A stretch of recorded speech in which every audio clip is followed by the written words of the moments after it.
সালামু আলাইকুম ভিউয়ার্স, আপনারা সবাই কেমন আছেন? আজকের পর্বে আপনাদের সঙ্গে শেয়ার করব পেঁপের হালুয়া। এই পেঁপের হালুয়াটা আগের থেকে জানতাম না যে খেতে এতটা মজা হয়, তাহলে আগের থেকেই তৈরি করে খেয়ে নিতাম। তাহলে চলেন আপনাদের সঙ্গে শেয়ার করি ফুল রেসিপিটা। দেখতেই পাচ্ছেন কতগুলো পেঁপে। এই পেঁপেগুলো আমার ভাই সাভার থেকে নিয়ে আসছে, তাদের নিজেদের গাছের বাসার আশেপাশে লাগিয়েছে, সেই গাছে ধরছে।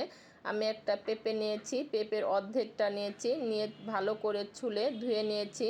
ধুয়ে গ্রেটার দিয়ে গ্রেট করে নিচ্ছি। দেখতেই পাচ্ছেন আমি কিভাবে গ্রেট করে নিয়েছি। এভাবে গ্রেট করে নিতে হবে একদম মিহি করে। এখন আমি হাত দিয়ে ভালো করে চিপড়ে চিপড়ে পেঁপের যে পানিটা থাকে সে পানিটা ফেলে দিব। পেঁপেটাকে ঝরঝরা করে নিতে হবে, তা না হলে দেখা যাচ্ছে যে হালুয়াটা ভালো হবে না। আপনারা যদি চান ব্লেন্ডার করে মিহি করে নিতে পারেন। দেখতেই পাচ্ছেন কতটা পেঁপের থেকে জুস বের হয়েছে।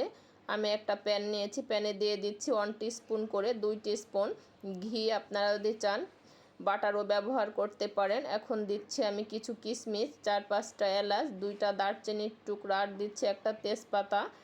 ঘির ভিতরে সব কিছু দিয়ে হালকা একটু আমি নেড়ে চেড়ে নিব। হালকা একটু নেড়ে চেড়ে আমি এর ভিতরে দিয়ে দিব কিছু কাঠবাদাম কুচি।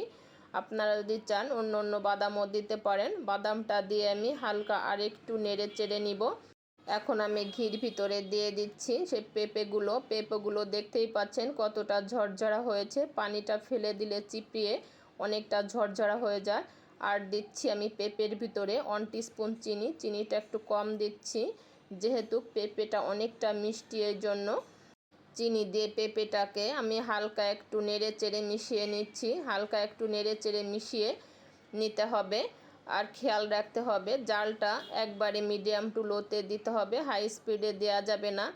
আর আপনারা কখনো ভুলেও ঢাকনা দিয়ে ঢেকে দিবেন না। ঢাকনা দিয়ে ঢেকে দিলে পেঁপেটা গলে যাবে, আলাম থাকবে না, খেতেও ভালো লাগবে না পেঁপের হালুয়াটা। দেখতেই পাচ্ছেন আমি কিভাবে পেঁপের হালুয়াটা তৈরি করে নিলাম। পেঁপেটা দেখতেই পাচ্ছেন আলাম আছে, পেঁপেটা গলে যায়নি। আমরা যেভাবে আমের আচার বানাই সেভাবেই হয়েছে, এতটা মজা হয়েছে পেঁপের হালুয়াটা। আগে যদি জানতাম যে পেঁপের হালুয়াটা এতটা মজা হয়, তাহলে বারে বারে পেঁপের হালুয়া বাসায় তৈরি করে নিতাম। আপনাদের বাসায় যখন বাচ্চারা পেঁপে খায় না, তখন এভাবে আপনাদের বাচ্চাদের পেঁপের হালুয়া তৈরি করে দিবেন, দেখবেন চেটে পুটে খেয়ে নেবে, এতটা মজা হয়। পেঁপের হালুয়াটা নামিয়ে আমি কিছু বাদাম উপর দিয়ে ছিটিয়ে দিচ্ছি। আপনাদের কাছে কেমন লেগেছে? ভালো লাগলে কমেন্ট করে জানাবেন, বেশি বেশি করে শেয়ার করবেন, লাইক করবেন, আর অবশ্যই আমাকে সাপোর্ট করবেন, আমার পাশে থাকবেন। ভালো থাকবেন, আল্লাহ হাফেজ।